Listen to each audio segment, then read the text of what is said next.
This rusting piece of junk is coming down at dawn. I don't care where you go.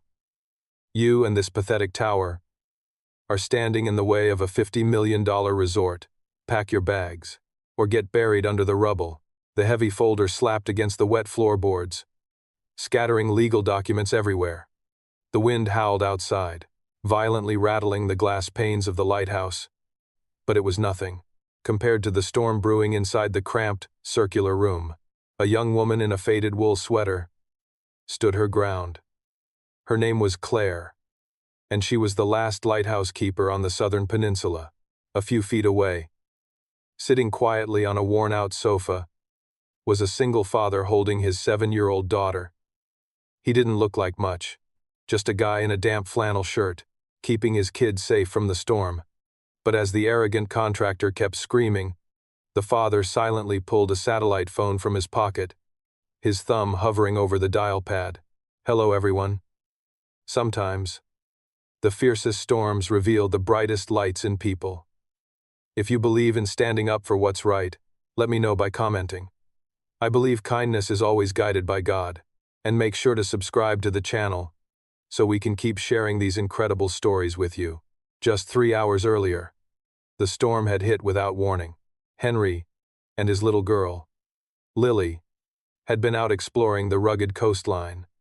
It was supposed to be a quiet weekend trip, a chance for a busy father to disconnect from the endless boardroom meetings and just be a dad. But when the skies turned a bruised purple and the rain started coming down in sheets, they were stranded. They had knocked on the heavy oak door of the lighthouse, shivering and soaked to the bone. Claire hadn't hesitated. She didn't ask who they were or how much money they had in their pockets. She just pulled them inside, wrapped Lily in her only dry thermal blanket, and handed Henry a steaming mug of leftover vegetable soup. It was a humble place.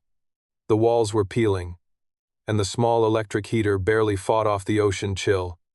But to Henry and Lily, it felt like a mansion. Claire had given them her own small cot, while she stayed awake, monitoring the radio and keeping the massive halogen beam rotating. She told Henry that a fleet of local fishing boats was still out there in the dark. Without the lighthouse, they would be blind against the jagged coral reefs. She was their only guide home, but that peace was shattered when Marcus kicked the door open. Marcus was the lead developer for Oceanic Corporation, a massive real estate conglomerate that bought up coastal properties and bulldozed them into luxury retreats. He was dripping wet, furious that his private helicopter had been grounded by the weather, and taking it all out on Claire. "I gave you the buyout offer 2 weeks ago," Marcus sneered, wiping the rain from his designer watch. "You ignored it. So now, we do it the hard way. The demolition crew is already staged at the mainland dock. As soon as the sun comes up, they are crossing over. You don't own this rock anymore." Claire's hands shook, but she didn't back down. "You can't do this. There are 30 men out on those boats right now. If you cut the power to this tower tomorrow, they won't make it past the shoals tomorrow night. Give me 1 week. Just let the fishing season end." Marcus laughed. It was a cold, hollow sound. "Do I look like a charity? I lose $100,000 for every day this project is delayed. Those fishermen aren't my problem. And neither are you." He turned and noticed Henry sitting on the couch for the first time. Marcus looked him up and down, his lip curling in disgust at Henry's wet flannel shirt and scuffed boots. "And who is this?" Marcus scoffed. "You running a homeless shelter now? Unbelievable. You people just attract each other, don't you? Listen to me, buddy. I suggest you take your kid and start walking, because this place is going to be a construction zone in about 6 hours." Henry didn't raise his voice. He didn't even stand up. He just pulled Lily a little closer and whispered in her ear, "Remember what we talked about? Sweetie, true strength doesn't need to shout." Lily nodded, her big eyes watching her father with complete trust. Henry looked back at Marcus, his expression completely unreadable. "She asked you for a week," Henry said, his voice calm, steady, and cutting right through the sound of the storm. "It seems like a reasonable request to protect human lives." Marcus stepped forward. invading Henry's personal space. Nobody asked for your opinion, pal. You have absolutely no idea who you are dealing with. My company practically owns this entire coastline. I make one phone call, and I can have you trespassed and thrown in a local jail. So keep your mouth shut. Marcus aggressively grabbed the eviction papers from the floor and shoved a pen toward Claire. Sign it. Now. Relinquish the operational rights, or I swear I will have my guys tear the wiring out of this tower while you are still standing in it. Claire looked at the papers. A tear slipped down her cheek, completely defeated. She had fought so hard, but she was just one person against a corporate machine. True resilience is never surrendering to cruelty. If you are rooting for her right now, write the prayer. I believe kindness is always guided by God. Down in the comments to give her strength. As Marcus shoved the clipboard toward Claire, the loose papers he had thrown earlier caught Henry's eye. They were the logistical blueprints for the resort. Henry wasn't just a random guy on a camping trip. He had spent the last 20 years building a maritime empire from the ground up. He knew how to read a supply chain, like the back of his hand, and looking at those scattered blueprints, he immediately spotted a massive, glaring vulnerability in Marcus's grand plan. The entire resort project required thousands of tons of steel, concrete, and luxury materials to be shipped from the mainland, and according to the map lying on the floor, the only navigable deep-water channel that could handle those massive cargo barges went straight through the northern shipping lanes that didn't belong to Oceanic Corporation, lanes that belonged entirely to Henry's company. Henry slowly stood up. He didn't look angry. If anything, he looked mildly disappointed. He leaned down, picked up the crumpled blueprint from the wet floorboards, and tapped his finger against the blue ink, mapping out the northern channel. You know. Marcus, Henry said, keeping his voice low so he wouldn't wake Lily, who had dozed off against his shoulder. Building a luxury resort on this rock is ambitious, but it's completely useless if you can't get a single pound of steel or concrete to the site. Marcus scoffed, crossing his arms. What are you babbling about? You crazy old man? We have a fleet of barges ready to move at first light. You did. Henry corrected him. With his free hand, Henry dialed a quick sequence on his satellite phone and put it on speaker. It rang exactly once, before a sharp, professional voice answered. Sterling Logistics, executive line. Go ahead, sir. David. It's Henry. I need you to pull every transit permit we have on file for Oceanic Corporation. Effective immediately. Institute a full blockade on the northern shipping channel.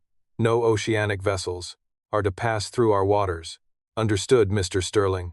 Initiating the red flag protocol now. Is there anything else? No. That's all. I'll be back in the office on Monday. Henry ended the call and slipped the phone back into his pocket. The room was quiet for a second, save for the howling wind outside. Then, Marcus burst out laughing. He laughed so hard, he had to grab the edge of Claire's wooden table. Oh, that was rich. Marcus wiped a fake tear from his eye. Sterling Logistics? The multi-billion-dollar shipping cartel? You want me to believe that a guy wearing muddy boots in a rundown lighthouse just ordered a blockade on my company? You belong in a psych ward, buddy. Claire looked at Henry, confusion written all over her face. She didn't know what to think, but there was a quiet authority in the way this stranger held himself. He didn't flinch at Marcus's insults. He just waited. 2 minutes later, a sharp, piercing ringtone cut through the sound of the storm. It was Marcus's phone. The caller ID flashed. Oceanic CEO, urgent. Marcus's arrogant smile instantly vanished. He stood up straight, clearing his throat, and answered. Yes, sir. Mr. Vance, I'm at the site now. We are just finalizing. What did you do? The voice on the other end was so loud and furious that both Claire and Henry could hear it clearly. I just got a red alert from the Port Authority. Sterling Maritime just revoked every single one of our transit licenses. Our entire supply fleet is dead in the water. We are losing $2 million an hour. Marcus froze. His eyes darted from his phone to Henry, then back to the phone. Sir, I don't understand. Why would Sterling do that? Because you pissed someone off, the CEO screamed. Henry Sterling himself issued the order. Do you have any idea what this means? If we can't use his channel, this resort project is dead. The company is dead. Where are you right now? Who have you been talking to? The color drained completely from Marcus's face. He slowly lowered the phone, staring at the man in the wet flannel shirt. The man he had just called a homeless loser. You, Marcus stammered, his voice cracking. You're Henry Sterling? Henry just looked at him. I suggest you tell your boss. You just cost him his $50 million project because you couldn't show basic human decency into a woman trying to save lives. Marcus's hands started to shake. Mr. Sterling. Please. I was just following corporate policy. It's my job. If you just let the barges through, you can pack your bags, Henry interrupted, his voice cold as ice. And since you're so eager to get off this island, you can wait for your boat outside. The lighthouse has been saved. If you are moved by the power of standing up for what is right, let me know by commenting. I believe kindness is always guided by God. Your voice matters to us, defeated, humiliated, and officially unemployed. Marcus didn't say another word. He picked up his expensive leather briefcase and walked out into the freezing rain, pulling his coat tight, as the heavy oak door slammed shut behind him. Inside, the warmth seemed to return. Claire leaned against the wall, her legs finally giving out as she slid to the floor, burying her face in her hands. She wasn't crying from fear anymore. She was crying from sheer relief. Henry quietly walked over and sat down next to her. He handed her a clean handkerchief. You don't have to worry about this tower anymore, Claire. I promise you. By morning, the storm had broken. The sky was a brilliant, clear blue, and the ocean was calm. Out on the horizon, a dozen small fishing boats were making their way safely back to the harbor, guided through the treacherous reefs. By the steadfast light of Claire's tower, Henry didn't just stop Oceanic Corporation. True to his word, he used his wealth to buy the entire southern peninsula. He didn't build a resort. He filed the paperwork to declare the land and the surrounding waters a protected national marine sanctuary. The lighthouse would never be torn down. Months later, the peninsula looked different. It was thriving, and so were the people on it. As the sun began to set, painting the sky in shades of gold and deep purple, Henry stood at the very top of the lighthouse gallery, the ocean breeze pulling at his coat. Beside him stood Claire, looking out at the safe waters. Little Lily was running safely on the grass far below, chasing seagulls with a bright smile. Henry turned to Claire, the woman who had taken them in when they had nothing. The woman who risked everything to protect people she didn't even know. He reached into his pocket when he got down on one knee on that wind-swept balcony. He wasn't a billionaire maritime tycoon. He was just a man who had found the most precious light in the darkest storm. He held out a simple, elegant ring, promising to protect her and this place for the rest of their lives. True beauty lies in the courage to protect what is good. Those who fiercely plant seeds of love will always harvest miracles. If you believe in this truth, please leave the prayer. I believe kindness is always guided by God. One last time in the comments. And don't forget to subscribe to our channel to help us warm millions of hearts every single day. Thank you for watching.